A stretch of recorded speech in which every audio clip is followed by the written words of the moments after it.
Welcome to Talking Grit, a Detroit Lions podcast. Powered by the Monroe County Reporters. Here are your hosts, Jason Harwood and Jacob Litton.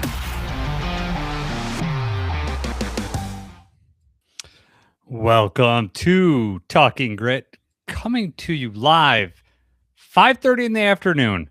This is crazy. With the daylight, we are not vampires. This is actually happening. Maybe we'll get some more people in our chat.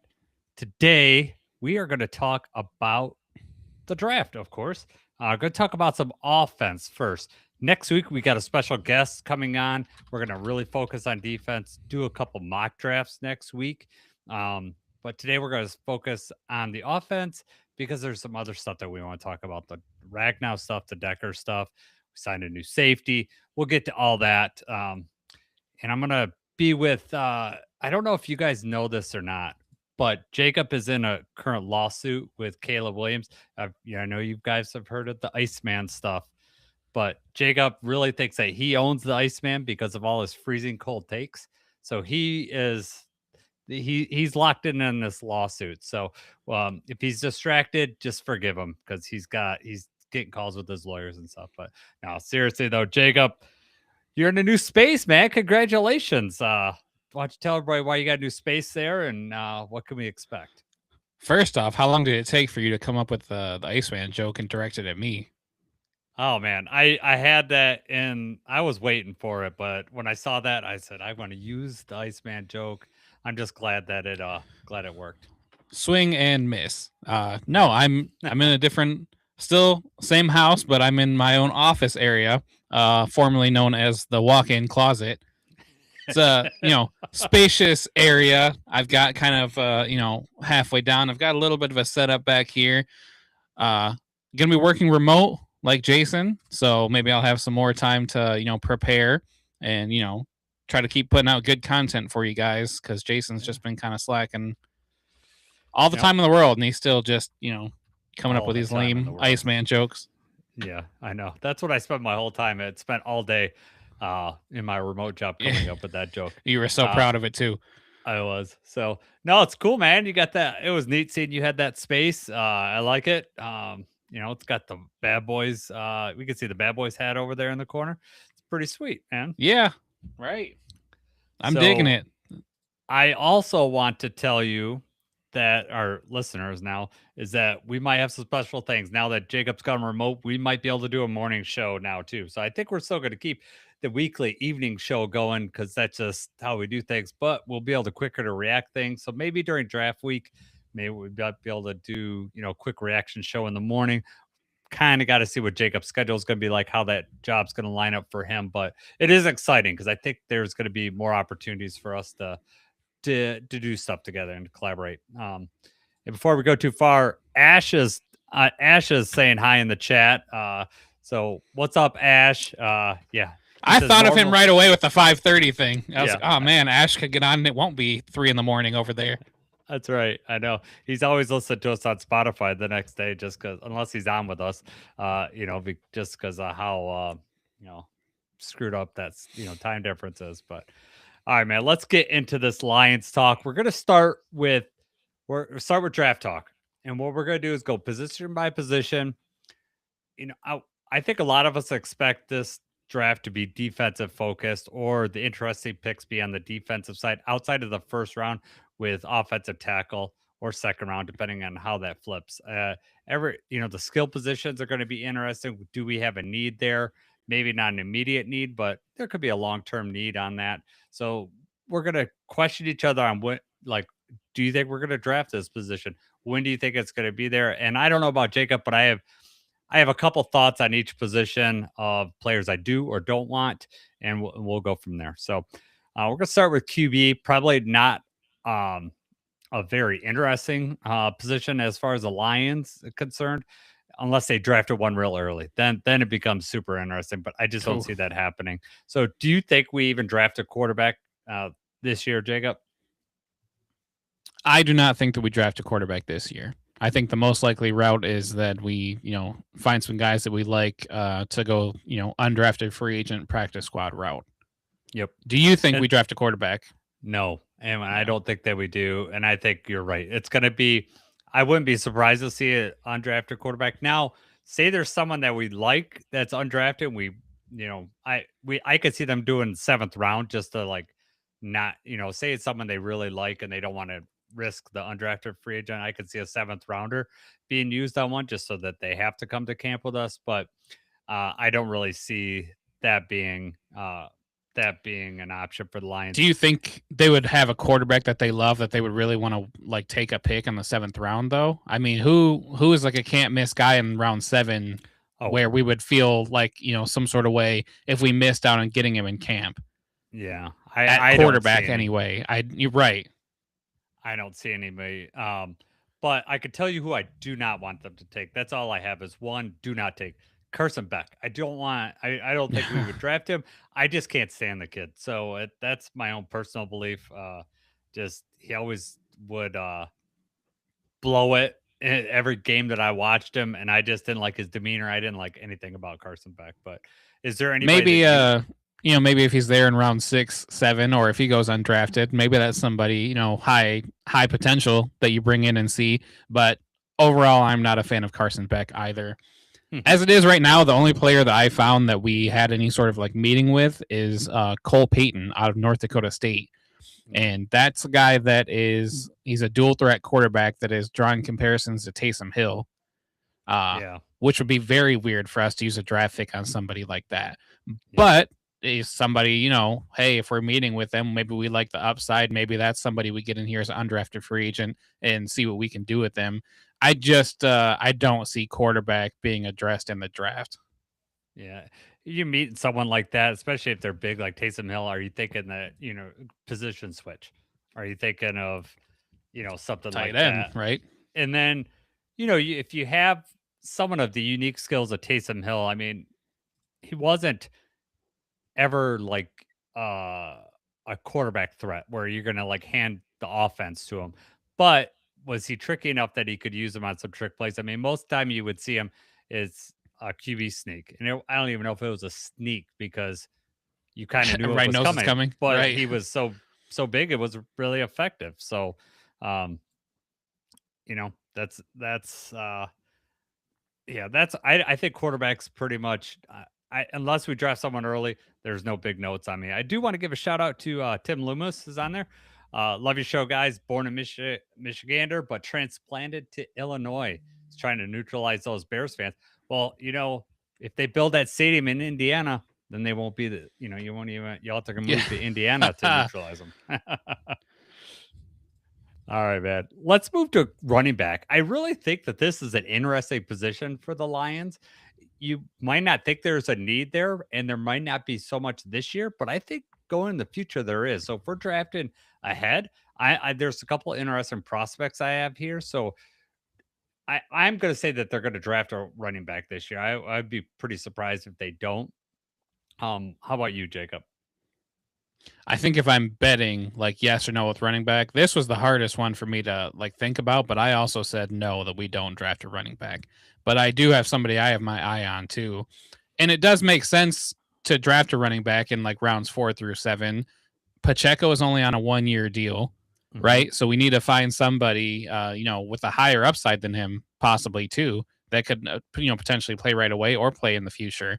So we have 6 running backs on the roster right now. Only probably 3 of them, right? I would say Gibbs, Pacheco, and Vaki are the only ones that are like definite safe. You would hope that Vaki is a definite safe. Don't see them pulling the plug on that already. But the other running backs, Jacob Sailors, Kai Robichaud, Jabari Small, none of those guys are guaranteed spots. And there could even be undrafted free agents that come in and take one of those spots from them too. But who, I've got one guy, but, you said you've got a couple guys. I got 3 guys. Yeah, 3 guys.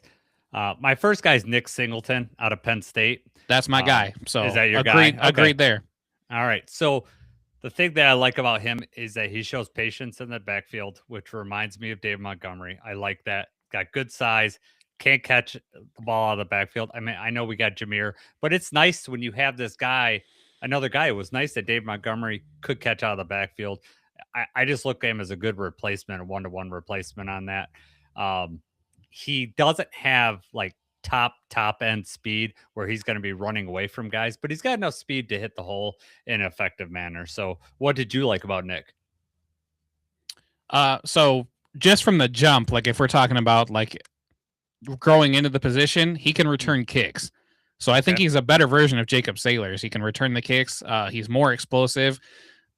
The downside, I think, for us is that I think he showed really well at the combine and the pro day that, you know, his size, his speed, his explosiveness, he was projected to be a day 3 pick. Now maybe that's creeping a little bit higher. Maybe he's not there when we're looking, you know, in rounds 4 through 7. But he's the one who I had my eye on as well. 6 foot, 219. He's more similar to Montgomery's size than to Gibbs. And I think he complements Gibbs really well and kind of gives us that 1-2 punch. So if we draft a running back, that's who I have my sights set on is Nick Singleton. He was also like one of the top recruits coming out. He played 4 years at Penn State, right? I think he's a senior. So, I mean, he's got tons of experience. I really like that one. That's the only one that I had my eye on, though. You said you got a couple more. I got a couple more. Are these also day 3 picks, or these guys we'd have to take earlier? The later ones, the next two are definitely day 3 picks. Nick Singleton's a guy that, yeah, you're probably, I think he's a day 2 pick. So either we're trading up to get him in the 3rd round. I'd be really hesitant to use our 2nd round pick on him. I don't think I would want to spend that capital, but that's just the way.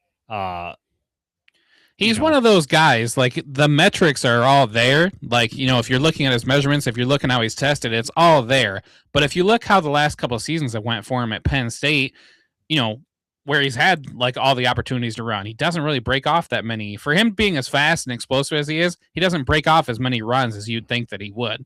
Yeah. But I think that also, you know, what he's shown on tape might be why he's a day 3 pick. I think round 3 or 4 for him. Okay. Well, we've got 2 4th round picks. So if he slips that far, then he's definitely, you know, an option for us. The 2 later round guys I have that I just find interesting is Adam Randall. He's from Clemson. He was a wide receiver that converted to running back. He is going to be like one of those projects, but he is built. He's pretty big. I think that he would be good as a possible returner. He is just someone that's late. So I just think that he might slip in the draft and he doesn't have a lot of mileage on his tires. So I think that he's interesting. The next guy is a very long shot just because of his history, and that's Seth McGowan from Kentucky. Great power back. He can catch out of the backfield. However, he's had some off the field issues. He had a felony robbery charge, but that was like 3 or 4 years ago. So maybe he's turned his life around, but Lions tend to not go with guys of checkered past like that, but I'd be interested in him. I like the shots out to the Kentucky guy. Yeah. I don't see the Lions rolling the dice on him. The first guy that you named, Randall, he's a really big. Did you say how big he is? He's a big back, right? He's 6'1". I don't know his weight, but I know he's 6'1". So he's big, but also when you talk about maybe someone with some return skills, you know, the Lions like big, you know, bigger people in the returning kick. So that's where someone you could maybe use him right away. I know we got Dortch, but we only signed Dortch for 1 year. So Dortch is small. And Dortch is small, right? But he still has shown that ability to return kicks. So I just he's not your long-term, you know, player that you're going to use there.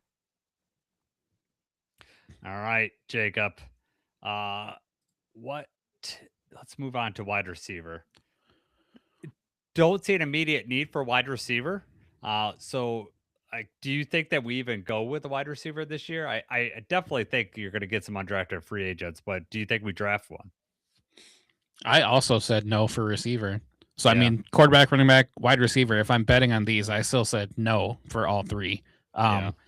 You know, I think so. Running back, if you like someone, I think you take a shot at running back. Wide receiver, with where the room is and where, you know, like who we have right now, you would have to absolutely love somebody like you can't miss. And they'd have to be there in like round 6 or 7, right? Like, can you imagine them drafting we don't have a round 3. Can you imagine going like round 2 receiver again? No. Like, just there's way too many other spots that we need. We also, there's 4 probably locks on the roster. There could be 5, depending on where you feel about Lovett, who was a draft pick last year. Mm-hmm. I just don't see us drafting a receiver in here. Dortch is. I mean, we only signed for 1 year, so you're going to need someone. If you find someone that you think can replace him, you're going to do that. But then he's taking up a roster spot. But if you're not in love with Lovett, then he's off. He's off, and then you got a draft pick in there. Um, so let me ask you this: if they did draft a wide receiver, like what style of wide receiver would you want them to get? Like, do you have someone that would fit on this roster? Like, what would you be looking for? It's interesting. So let me just shout out the guy that I have on here. So we had a top 30 visit with wide receiver from Marshall, to Marcus Lacey, who is not a very big receiver. He's a converted running back who plays exclusively in the slot. They use him a lot in the screen game, and he scored very high on Pro Football Focus when it came to screen passes and like passes just beyond the line of scrimmage. But he doesn't offer a whole lot, downfield or anything else. So that was surprising to me that they used a visit. They met with him because that's somebody I think is like an undrafted free agent target. If I'm looking, like, if we're drafting a receiver, I think I would prefer having like a big body downfield threat, similar to like what we think we have with Tesla. Okay. The guy I'm looking at, and I only have one guy on my list here, because I don't know if we're going to go with wide receiver, or at least not like if we go, it's going to be 7th round or later. But if we, go a little bit earlier, Barry and Brown out of Kentucky, guy's got elite speedster, special teams, do slot, outside trick plays, all the stuff you wanted to do. Because like you're looking for someone. For me, you're looking for someone that could replace Dortch. Like you want a yak guy, you want someone that adds something to your offense that you don't necessarily have. Now, Jamo obviously has top end speed, but I want someone with special teams ability. And then you could still throw him in the offense, kind of like what we do with Khalif, right? We don't know what we're going to do with Dortch, but I want some guy with elite speed. I think that you just get a weapon and you use him 5 to 7 times a game, and and then he makes you just want him to have a game where I can play. I think that ultimately, if we're gonna draft wide receiver, I want plus special team skills, mostly as a returner. Could he develop into a punt returner? I want those type of things because, like I said, George is here 1 year, so right. Barry and Brown is also small. And he's fast. He left Kentucky for LSU, and then I don't even know if he scored a touchdown for LSU last year. Yeah. It seemed like he just got buried. Yeah, but speed kills. It happens when you're when you go to LSU when you're a wide receiver, right? Yeah, you either shine or get outshined. But we'll see. The next position, I think that there's going to be, definitely going to draft here. I'm going to say, before you even ask me the question, are we going to draft someone? We are going to draft a tight end. So what do you think? I think you're going to say yes to. This is the first one on the list that I said yes. We do draft a tight end. Mm-hmm. I still think that when we do, it's going to be in rounds like 3 through 6, though. Do you see round 2 tight end, or do you also think middle of the draft? Yeah, trade into the 3rd round because we like somebody or get somebody later. Man, I just don't want to give up too much capital, but it kind of also depends on Laporta, right? Like, I just, is he going to be back? I think if we draft if we could draft someone earlier and just as a replacement for Brock Wright too. Like, if we see someone that's, what we think they could grow into, I wouldn't be shocked. Like, if we draft ones early, it scares me about Laporta. But because I like Laporta and I want him on this team, but it could be also a cost saving moves if we draft early. But I just think the tight end position's so deep that you could get a pretty good playmaker later on, as opposed to spending plus capital. Who's the number 1 tight end this year? I can't even remember. Name's escaping me right now.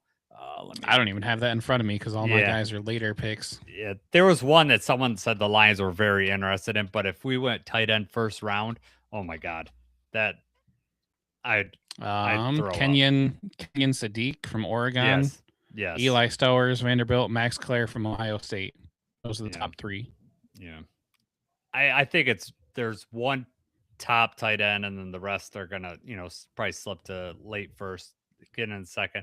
But there's gonna be some guys that you could get later on. I didn't really have anybody picked. I don't really have any idea of that later round pick, but did you have anyone I've got ID three. for? You got three? But Go ahead. the three that I have are not necessarily just people that I've had my eyes on, but these are people who the Lions have met with at the combine. All right, yeah, good. So that's a good start if they've met with them at the combine. Mhm. Doesn't tell the whole story, but so there's three that they met with: Joe Royer from Cincinnati, Tanner Koziel from Houston, and then Marlon Klein from Michigan. So I know you know Marlon Klein, maybe not the other two, but all these guys are going to be day 3 picks. I don't see any of them going higher than round 4. So these are guys, if we like, that are going to be there later. The guy from Houston, Koziel, is a great receiver, not a very good blocker. Whereas Royer and Klein, both better blockers, they don't have the stats that Koziel does as far as receiving goes. The only one I've seen, close up is Marlon Klein, just from Michigan. I know that he showed the receiving threat and he showed that he can block. He's also the guy that is from Germany, I believe. So, I mean, he's still kind of newer to the game. That's somebody that would be an interesting pick in like round 6, round 7 that could potentially, come in and play. I know you mentioned Laporta. The thing about Laporta and where it stands right now is he's not going to be ready to go until OTAs, basically. So, I mean, when this draft happens, you're not really going to know for sure what he looks like. Is he going to be able to go? Therefore, do you feel a pressing need based on how the offense looked without him? Do you feel that need to go round 2 or to get somebody, to help in the receiving game right away? And then do we use 2 tight end sets, or what do we do?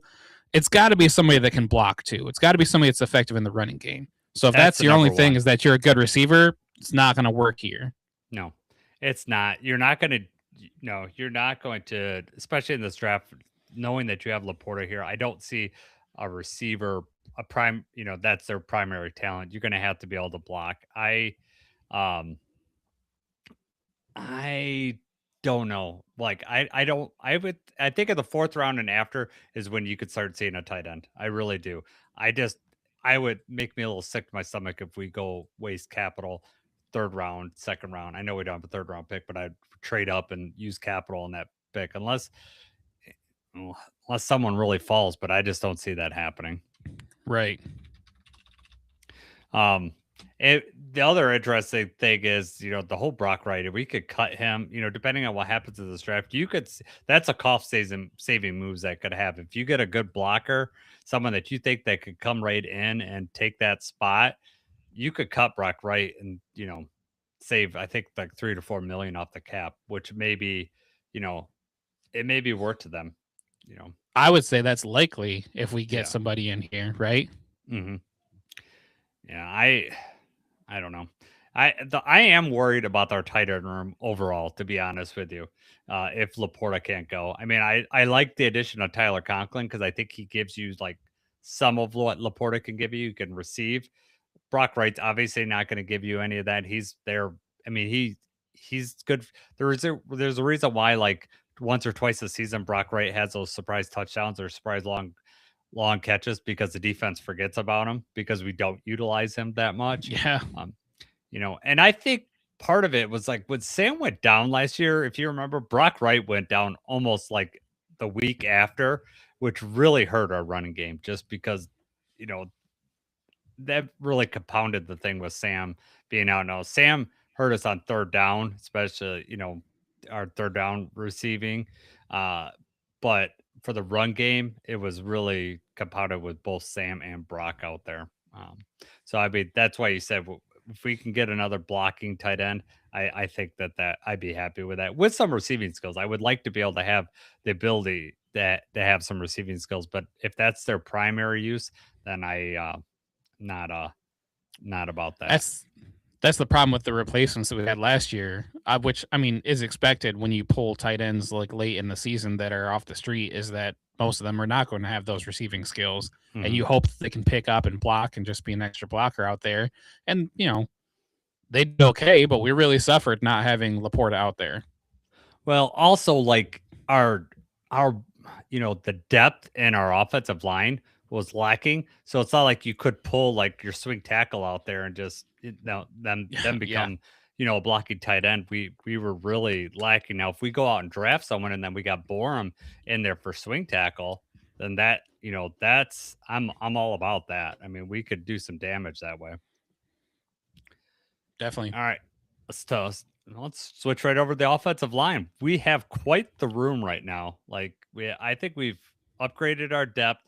We still need, depending on how comfortable you feel about Borum, if we use that first round or second round pick on a tackle. Um, what do you? I think the more interesting question to me, because I think it's a foregone conclusion for me that we're going to draft a tackle. What about inside? Do you think that we draft some, inside offensive lineman, either a center or guard? Interesting. I have obviously that we're going to draft offensive linemen, but that is, where I'm thinking as well is do we get two?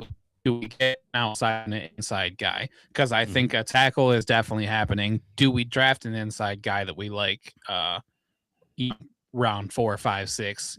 What do we do there? I mean, we're definitely younger on the inside, right? Caden Mays we have set up. We've got Mahogany, Ratledge, Juice Scruggs now, Miles Frazier, all those guys, at the guard position. Do we add somebody else to the room? I don't think it's necessary to, but I think if obviously they're going to be scouting, they're going to be looking, they're trying to improve the best that they can. You also want that competition there. So I would not be surprised at all if we draft a guard or a center. Yeah. With our identity, and we saw what happened last year when our offensive line was, not up to our standard. We saw what happened, right? But I when I look at our, inside offensive line depth, now it depends on how you feel about Mahogany. If you're not a Mahogany guy, then you're probably thinking we need to draft someone on that left side. I think Tate Ratledge is going to be good. He was good last year. So yeah, I think he really grew into the position, and I am expecting a big second year jump.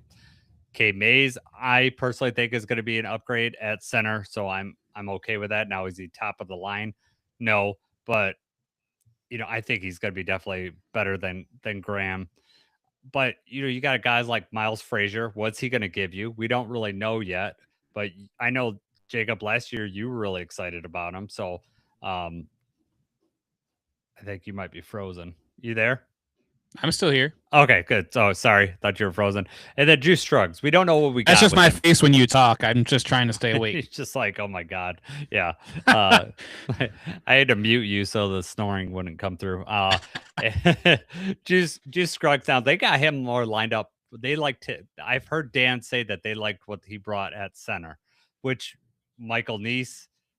That might hurt Michael Neese, and he might be out of there. And then at that point, you'd have a spot for another guard in there. But I'm actually kind of okay with our guard. But I wouldn't mind them drafting someone late and then stash them on the practice squad, a little development, or depending on what they feel about Frazier slash Neese, there still might be a spot, on the roster for next year. So I wouldn't be surprised.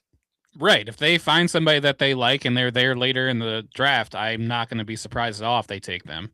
And there's no spots guaranteed for like Miles Frazier was a later round pick. If he doesn't have it, he's expendable. Michael Neese also could go. I mean, you look, we've got a lot of offensive linemen in here. There's not a lot of spots guaranteed. Yep. And, we're all about the open competition. If we end up pulling the trigger on somebody in round 5, do we stash them? Do they plug and play? We don't know yet. They're going to get a fair shake. Well, also, I forgot to mention Ben Barch, too. We signed him. Now, he's had an injury history. He's shown some flashes. Now, if he makes it out unscathed and is not injured, that's another depth piece that you have there. So that's kind of interesting there.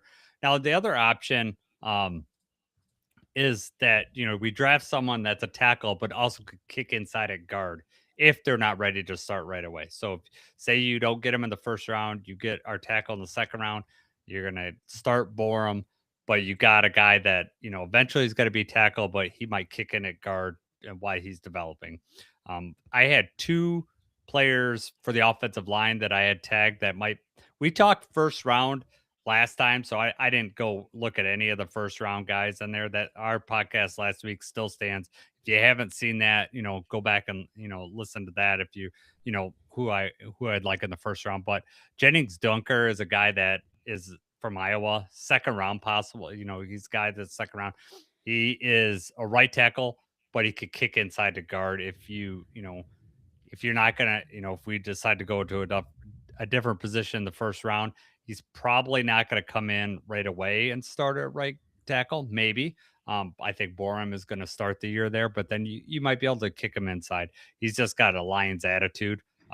That's why I think he's on there. Did you have? I have one more. He looks like somebody that would be next to Tate Ratledge on the Yes, line. exactly. Yeah, that's exactly what I thought. I did like not the put any name, too. offensive linemen. Yeah, right. Okay. I didn't put any offensive linemen just because we went to that so heavy with like the early round picks. Yeah. Who else you got though? You said you got one more. I do. Yeah. I think this is how you pronounce it's Caleb Tiernan out of Northwestern. Oh yeah. Was the other guy that I saw, left tackle. Could kick inside to guard. He's someone that you would pick later on. He's going to be a day 2 pick, possibly early day 3. We'll see how it goes. Tiernan's the one that's from Detroit, so there's connections there. Yep. And I personally want him to go in the first round and just get a guy that's just going to step in right there, and we got tackle taken care of. But if we go later on, those are the guys that I had earmarked. I mean, if you look at the depth, because obviously most people are like, okay, it's going to be offensive line or it's going to be edge. If you look where the rooms are at with the offensive line versus where they're at with the edge, I think that's why people are leaning defense first round. The Lions, though, are just going to, whoever's highest on their draft board, they're going to take. Well, I think the interesting thing is, so when you talk about, tackle or edge, I mean, those are like guys that, okay, some of these guys you could think are going to slip into the second round, but generally out of edge and tackle, if you get a second round guy, it's like quarterback. Those are premium positions. You're getting, second tier guys. Whereas, you almost have to overpay in the draft to get those guys because they're going to just go so early. I think the Lions are in a great spot at 17 to get a tackle that could come in and play, and an edge too. It just depends on who they have higher on their board, in my opinion. Right. Because they need to have cheaper options at one of those spots. And if we draft a great edge, oh my God, people are flip out in this town. They'll be so happy that we got our edge. Let's see. Ash has been giving us a bunch of draft information. Ash loves the draft, and so he's a very knowledgeable. He disagrees with me on Dunker. He doesn't like him. I know that Brett Whitefield likes him. I tell you, Eric Schlitt does not like Dunker. And then, but Ash did like Tiernan. He said he's going to go top 50. So that means we might have to move him up. Ooh, top 50 for Tiernan? Yeah, that's what he says. So we'll see. That may depend on how the first round plays out and how many are left when round 2 starts. Yep.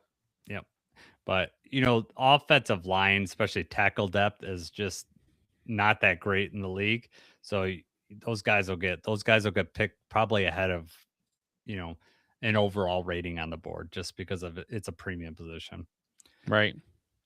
All right, man.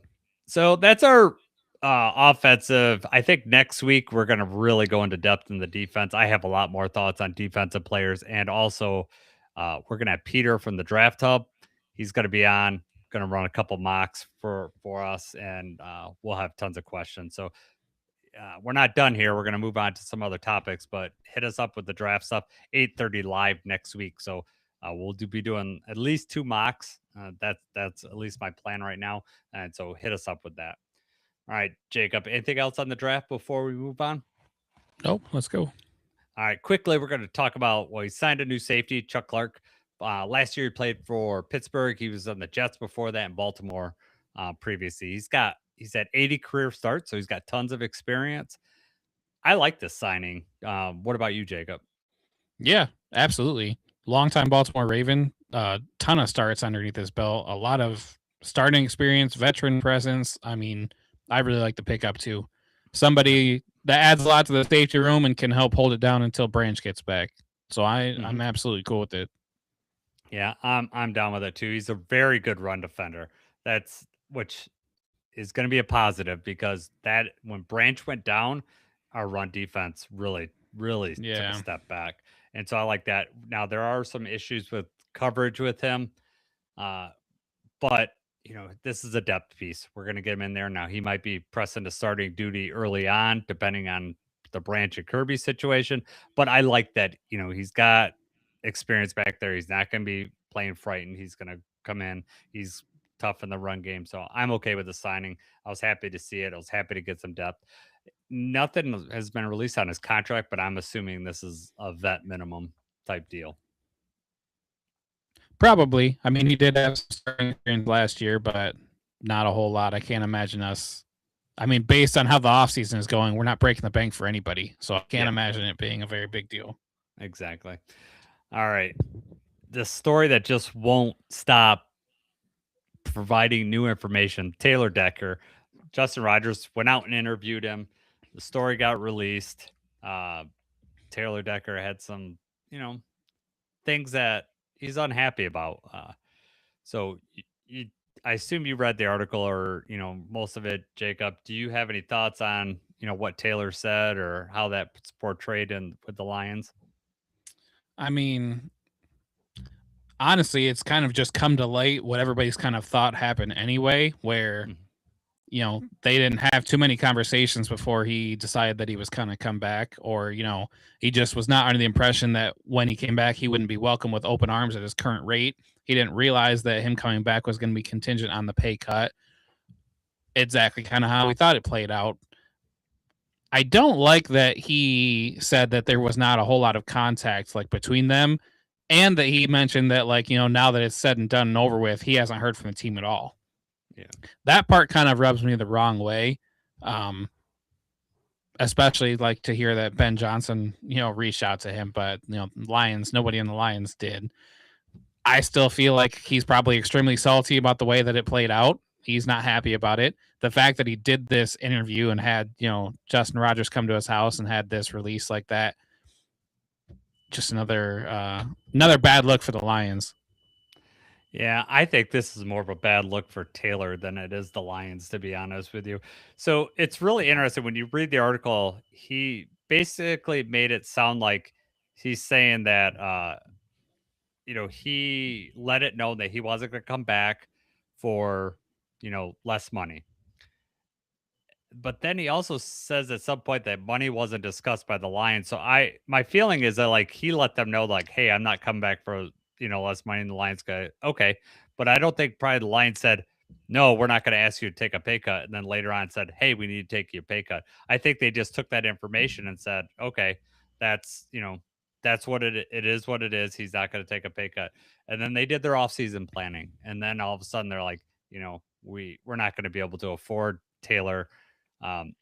And with his play now, if he's playing at 3 years ago, Taylor Decker, they probably make that concession and they're like, we're going to make it alternative plans. But if you're going to have a guy that's going to be week to week, whether he's going to playing at diminished returns, 75-60% of his optimal, you're going to have to make those concessions. I hated the part of the article and that said that Ben Johnson called. Justin Rogers typically doesn't do that type of stuff, but to me that was more sensational. It had nothing to do with the rest of the story. And what has Ben Johnson got to lose by calling Taylor Decker? Nothing. And it's probably a feel out position. Hey man, sorry that's happening. We have a spot on our line if for Right. $7 million, whatever.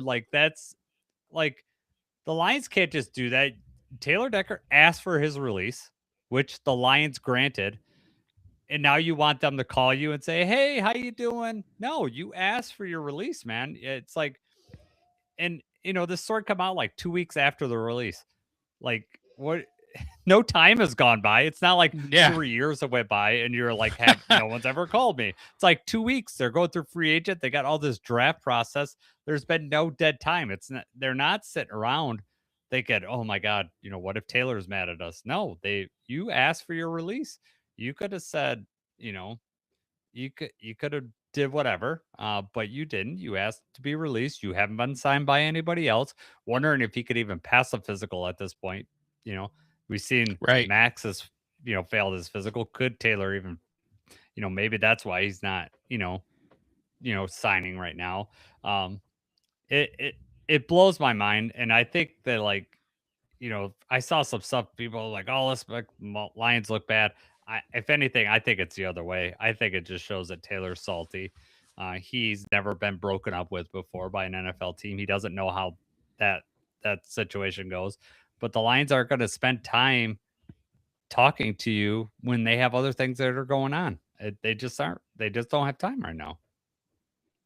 Yeah, they asked Dan Campbell about it, and I think he was probably surprised that the whole thing went out. But Dan Campbell's been a player too, and Right. Some of these when it comes to players or coaches, his exact quote was, "I had a coach that we talked every day. He would send me messages. We would talk. The minute I go to another team, I never heard from him again." It wasn't being vindictive, but it's also like, well, you're not part of the team anymore, and all my focus is on this. Yep. So I think that probably came out of left field. He also said I'll call Decker, not right now after this article came out, because he wants it to be real and wants it to be authentic, which was probably always the plan. Like you said, it's been a few. We did not let this go on forever. Yeah. Right. What do you want us just calling, begging you to come back? Or I don't understand. I don't think this is a great look by Taylor Decker. I think this is just another way for him to try to, make the Lions look bad or give one last little, nudge before he goes on elsewhere. I still don't think there's no way he's going to get as much money as he was going to here. No, he's not. I just don't. I think that he's going to end up retiring. I mean, he is probably just salty about the whole thing. He's upset that the Lions broke up with him and it just fell the way it is. He's also probably disappointed too. He wanted to win that Super Bowl. He's realizing he's not going to get that feeling. If the Lions do win the Super Bowl, that he's not going to be on the team when they do that. And I'm sure that, that's tough to take. You especially as close as the Lions got 2 years ago, to feel, and then, the bad, not making the playoffs last year. That's not the way he wanted to end that thing. He didn't want to end it that way. So he's probably fighting a lot of feelings out there. But yeah, I don't know. I don't think the story came out in Taylor Decker's favor, and not the way that Justin wrote it or anything like that. It's just when I'm reading between the lines, I just feel like I don't feel bad for him at all, to be honest with you. And a lot of people wanted to move on from him, right? That was the move that a lot of people wanted to make. Mm-hmm. Well, you got, Dan Campbell also said in that same interview, you got $11 million. He signed 3 players for what, for the money that they lost in Taylor Decker. So it's like, the Lions, I don't think at any point the Lions were like, we need to get rid of Taylor Decker. He's a bad seed. It's just, what is going to make this team better overall. And that's just the way it worked out. And I'm sure that, that hurt his feelings. Yeah. Now, another situation that I don't think makes the Lions look good is the Frank Ragnow situation. Dave Burkett asked Rod Wood about, did they ask for some of the bonus money back from Frank? And, it came out that they did. So I'll let you, what do you think about that whole situation? Rod's retiring pretty soon, right? Like, what are you doing, putting this information out there right now? Terrible look. This, coincides with the Taylor Decker stuff, just making the team look bad. This one, though, actually, where we both, I guess, kind of feel the same way about the Taylor Decker things. That's Decker, feeling hurt, feeling some way.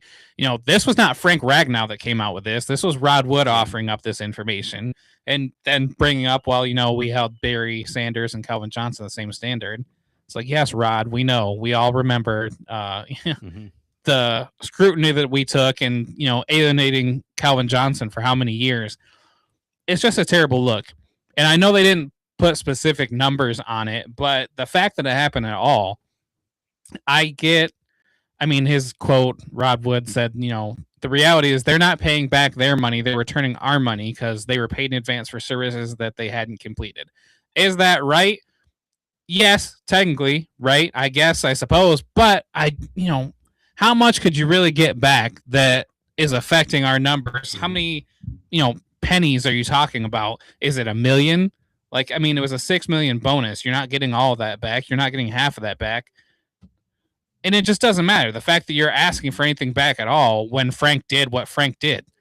This isn't somebody that, I think Rod offered up, like, if we paid Gibbs $20 million, he retires on Friday, would we get that money back? It's not the same situation.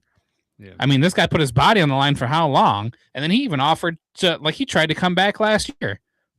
What are we doing? I hate it. I really, really hate that.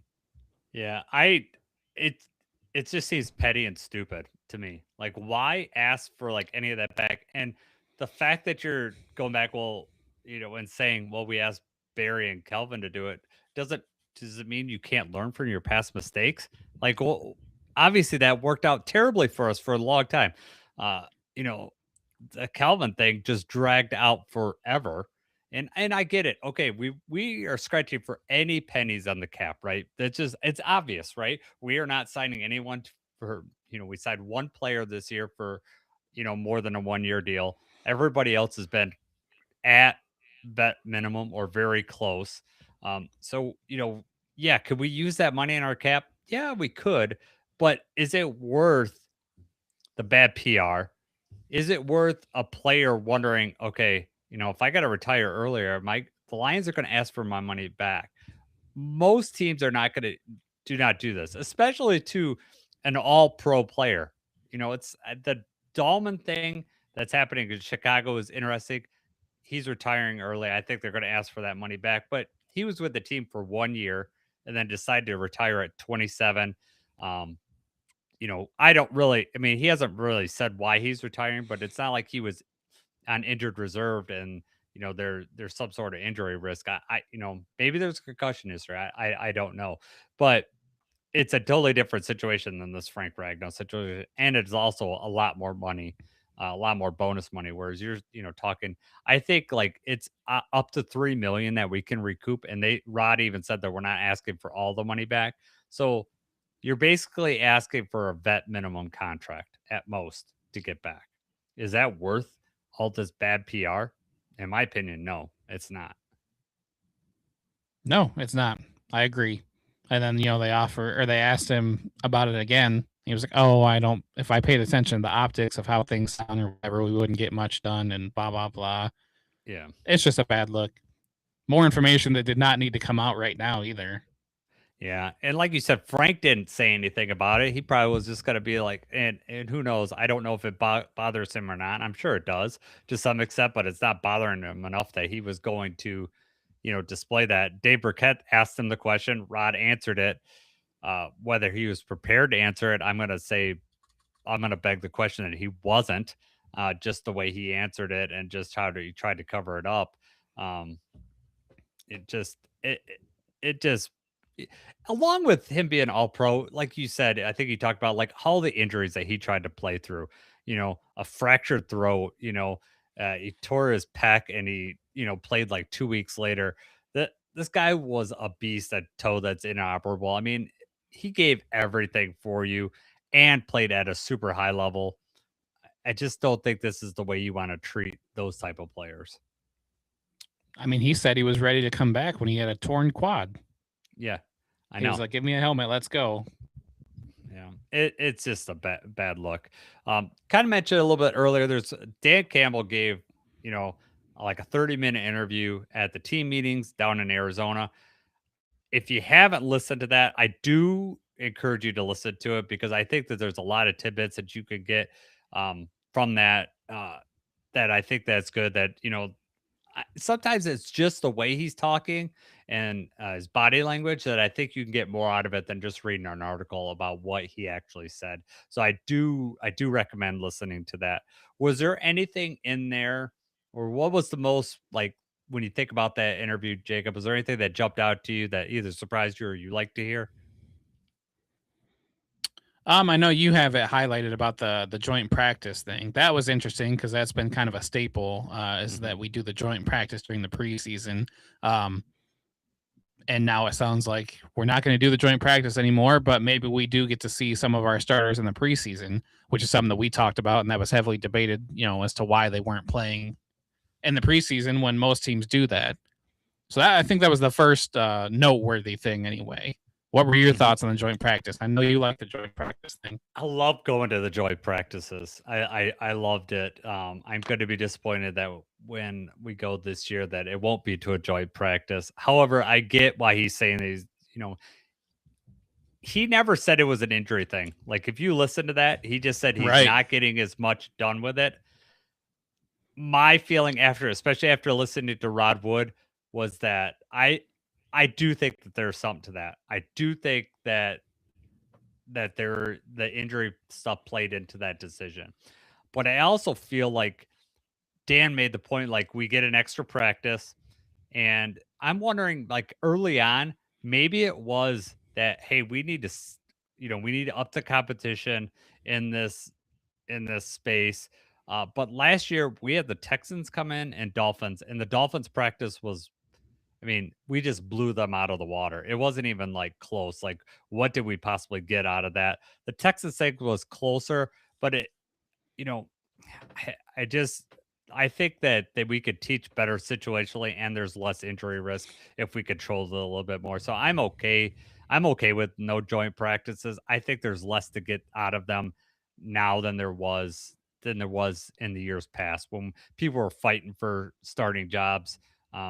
A lot of those things are already settled on this team. I would say less starting jobs this year are settled than last year, but at the same time, a lot of things are locked in, and we just need to be better than ourselves than and I'm okay with it. Right. He said, keep it about us. So we get to work, we set the schedule, hit everything that they want to hit. They don't have to rely on the other team for time and what the other team wants to touch on and do this and that. They're just getting extra practice just with us and doing it the way that they want to, seeing what they want to see. I am interested, and one thing I will like is that I am assuming we're going to see a lot of starters. I'm assuming that Jared Goff is going to be in a preseason game this year. I'd be pretty shocked if he's not. And also, I think the other advantage, and I think you'll like this, and this is probably surprised you didn't say it earlier, was that the offensive line is going to be vastly new. Like, and it's going to be nice to get them in a game situation. I don't care if it's even for a half or whatever, but just getting them to play together in a game situation, I think, is going to be really useful. Absolutely. Any little hiccups that you have would happen in the preseason instead of in week 1 against the Packers. Exactly. We saw what it was like, like we're missing calls, we're running different plays, like, the offensive line is running different plays. And yes, I'd like to get that done. Now, is there an injury risk? Yes. But I think there's also an injury risk in those joint practices too. Obviously, we just talked about it a little bit ago. Whether one's more than the other, I don't know. But I do think there is something to playing under the lights, especially if you're a young player. Those rookies just getting out there under the lights, getting through game prep, and I don't care what you could. It's easier to simulate that stuff in a stadium under lights as opposed to on a practice field, and it's just a little more nonchalant out there. So I am excited about that. Plus, for us, like watching the game, I think it'll be a little more exciting seeing the starters out there too. Right. Definitely. I wanted them to play in the preseason and get that a little bit last year. So I'm okay with getting rid of the joint practice and giving them some reps in the preseason. Another thing that I liked is they asked him about Petzing, and the stuff that he said about Petzing being like super prepared, him saying Petzing come up telling him something. He's like, Dan saying, I don't like that. And then he had solutions already made up. Like, okay, we're not going to do this. We could do this. And just everything that he said about him is everything that John Morton wasn't last year to me. Like, just seems like John Morton just wanted to go with the flow and just like keep things going. Petzing just seems like a guy that's like, is going to push the buttons, push this offense to a place that it couldn't reach last year, and I'm really excited about it. I got really fired up about the Petzing hire again after hearing Dan talk about him. Right. He said like he adjusts, he's in the flow, nothing throws him off. Like, adapt and adjust to whatever you want, whatever you need. And he's like, we're going to make it work. We're going to maximize it. And Johnny Moe maybe had too much to a fault of like, this is the plan. We're going to see the plan through without adapting or adjusting. Or maybe Johnny Moe didn't feel like he was walking in. It's like, this is already, he said it before. He's like, I don't want to change everything. Everything's working. And in the NFL, you can't do that. I mean, you obviously you don't come in and just like tear it all the way down, start from scratch, but you have to be willing to like adapt and, evolve as an offense. And it was obvious last year that, obviously Dan took the play calling sheet away from him. So, it just didn't work out. I will also say that he also mentioned that Petzing didn't have a lot to work with in Arizona, but he kept, getting the best matchups that he could. And I do like that thought for the Lions. Like, you know, where are mismatches? And a lot of them are going to be Gibbs, right? And setting up mismatches for JMO, getting him set up that he could get, an open space. Like I'm I'm jacked about what the offense can do this year. Right. The other quote that I like that Dan said, it was like right off the first question. He's like, it's been a little bit of a rebirth. That's what he said at the beginning. And he said later on that he wants his players to have some of that saltiness that they had 2 or 3 years ago when they weren't respected. And that's the part about getting young players that are, that have something to show for this, show. And that's what they want. Like, I know we lost a Meek, and that would be a guy that I would think is super salty. We're gonna need another guy to come in and provide that with the team. So I like that whole analogy with the saltiness that he said. Right. He said, obviously everything starts with grit, but he did say that they felt like we just need to get younger in some areas. Mm-hmm. So unfortunately, that means, Anzalone, Decker, some of those guys are not here anymore. Get younger, get hungrier, I guess. I thought it was interesting. He kind of snuck it in that, when he was talking about the guys losing, he mentioned DJ Reader, right? And he said, Reader's still out there, so we'll see.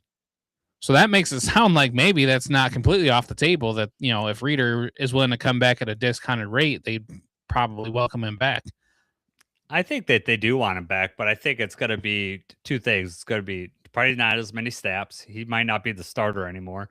That's probably like Tyleek's, if Tyleek's not starting by year 2, then that's a rough first round pick. It's not what you want from your first round. Yeah. No, exactly. And, they probably have a price in mind for Reader, and whether Reader's going to come back for that price, that's probably, that's up for debate, but we'll see. But yeah, the door's not closed on Reader for sure.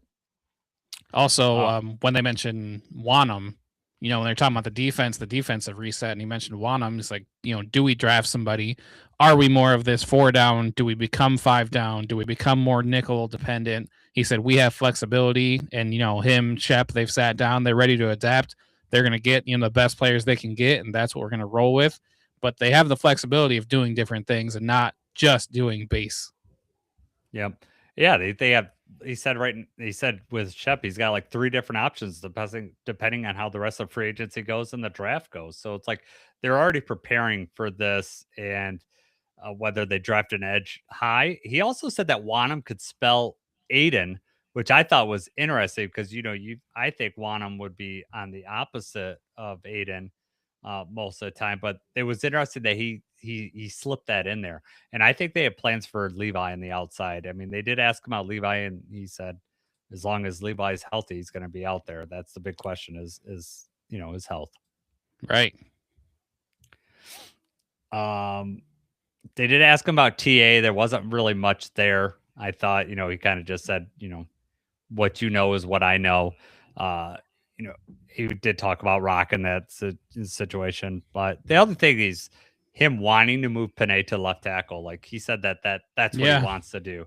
Like probably just depends on who they draft and the comfortability of that situation. But it sounds like he wants Panay on Goff's, blind side.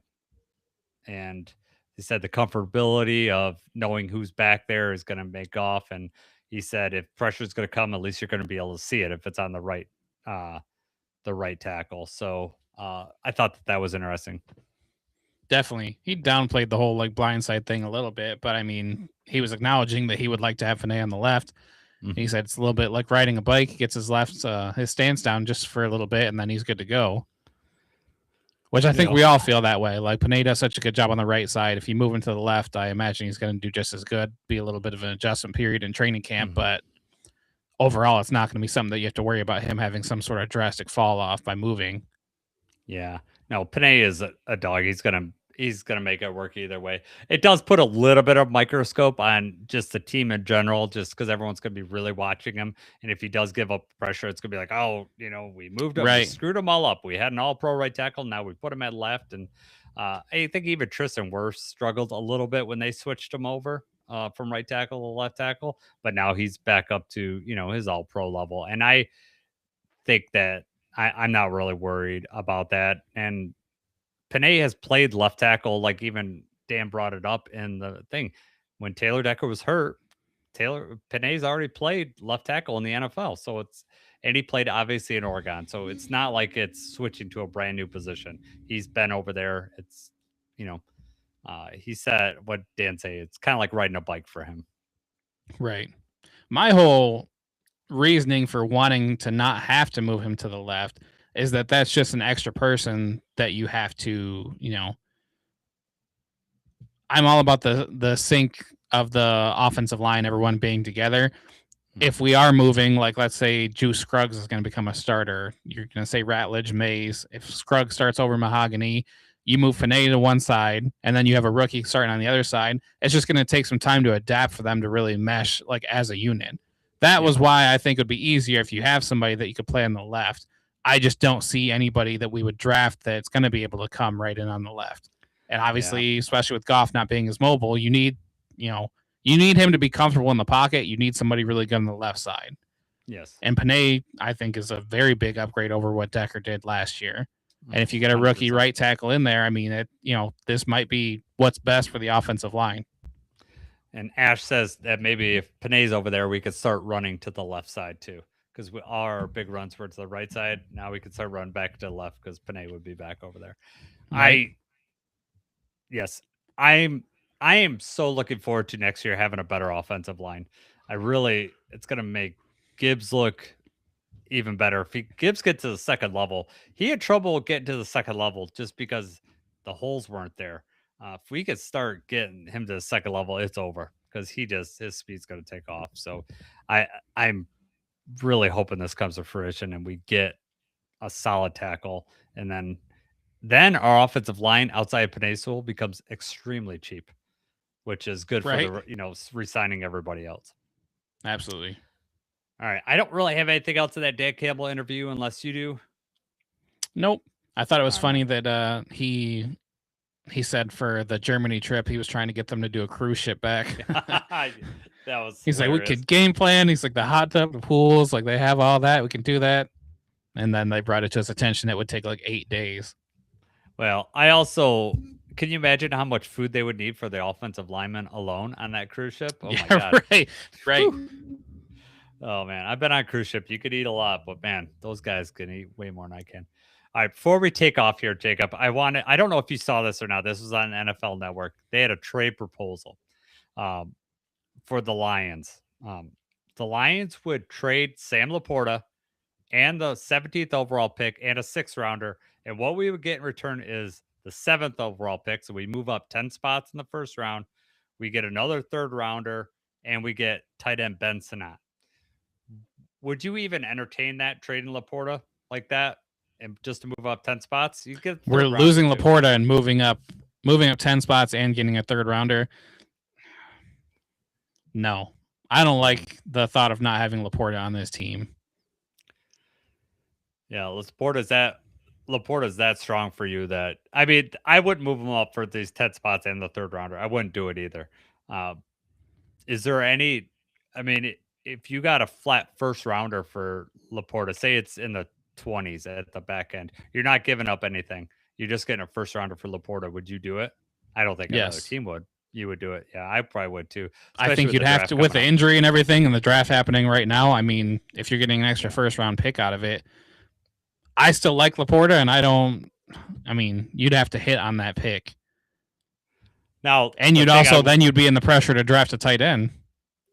You would. You're getting one back here, but yeah, you're gonna have to get a tight end. But this gets you up possibly to get mean, it's 7th round. It's possible to get the tight end or the left tackle from Miami, Francis. I always want to say his name wrong. Malagoa, I think. I Malagoa. don't know. Yeah, no, that's right. Malagoa. I mean, that puts you in there, so you're getting the number 1 tackle as opposed to the 3rd or 4th tackle. I mean, Are you so sure about him, one, being there, and two, being the guy that you want, that you pull that trigger, though? Because what do? You pull him up, and then he's gone. What's the fall off between him and the next highest ranked tackle? Yeah, then you're getting Spencer Fanau or Monroe Freeling. Right. And then, it falls on. This is a draft day trade. Number 7 pick comes up, and you say, "Oh my God, he's is there." Who has number 7 that they're wanting us to give? I didn't recognize the name that you said that we get in return, so I don't know what team that is. Bensonot. It's the Commanders. It's the Commanders. I don't know much about Bensonot, so I don't know. I mean, he's not going to be any. That's just replacing a tight end on your roster. He's obviously not. He's not. He's a young guy, but he's not Sam Laporta. I mean, there's only. But in that scenario, you're moving up 10 picks and you're gaining a 3rd round. I can't say it's necessarily a bad trade. I just would not like it. Yeah, I don't. I don't want to get rid of Laporta. So. Yeah, no, either do I. I want Sam Laporta on this team. Obviously, depending on the back injury, but yeah, let's have him back for 1 year. But we did trade TJ Hawkinson, but our team was in a totally different, spot at that point too. What did we get for Hawkinson? I know. What did we get for Hawkinson? It was a pretty good return because it was in the middle of the season. We traded him. We traded Hawkinson, a 4th round pick, Hawkinson and 2 4s for a 2nd and a 3rd. Yeah. 2nd and a 3rd. Yeah. I wouldn't trade. I mean, Sam Laporta is better than Hawkinson. Right. Hawkinson, I think Sam Laporta is better in every area of the game. He's a better blocker for sure. I think he is a better receiver with his hands, but he's also better with Yak. Now it's closer. The receiving potential is closer with him than the blocking. I think Sam just kills him in the blocking. TJ just never seemed like he really wanted to get his, hands dirty like that. I don't think he was afraid of it, but that wasn't something that he would go to. The other issue is that, you trade Sam and then that opens up cap space and then you're more likely to retain Branch and stuff like that. So there is a benefit besides just moving up 10 picks. I'm with you. I'd rather have Sam on this team. I think we saw what happened with our offense last year after, after we, lost Sam, especially I think the underrated part of Sam's game is his yak. He is so good when he catches the ball to get just, it's not like he has to get a ton of yards, but he's not falling down right away. He's getting 3, 4, 5 yards or more after he gets that ball. And if you get him in the open field, he will juke you and he will get extra yards. He's really effective at that. He's got a couple highlight plays of him getting to the end zone after the catch. Yep. So, good show, man. We are in. Is there anything else that you guys surprised me with at the end here? No, man, I'm good. With the trade proposal. It was nice, doing it earlier in the day. Yeah, I'm sure. You're in that small space, man. You told me you got a window because I said if you fart in there, you're gonna have to. I'll see you with the nose clip on or something like that. Yeah, there's 2 windows. There's plenty of ventilation. It's gonna be okay. So the kids could look and stare at you while you're doing the podcast. Until right before we went live, they were both underneath this desk, laying down, watching their tablets, and I had to kick them out of here. Get out! So it's already started. All right, man. So that's cool that you got this room, man. I'm so excited for you, so happy for you, and what it means for our show. We could go a little bit earlier and have some fun. So I do want to thank Ash for providing so many comments on there. I had almost thought yesterday saying, "Hey, Ash, we're going on at 5:30. You won't have to stay up late. You could jump in," but it's kind of last minute. Didn't want to do it, but I also want to shout out Tim Loomis for hitting us up on here. Hope you guys enjoyed the show. And if you're listening at home, we're going to be live next week, 8:30 Love to have you guys on while we're doing the mock draft. Give us your input. That would be a lot of fun.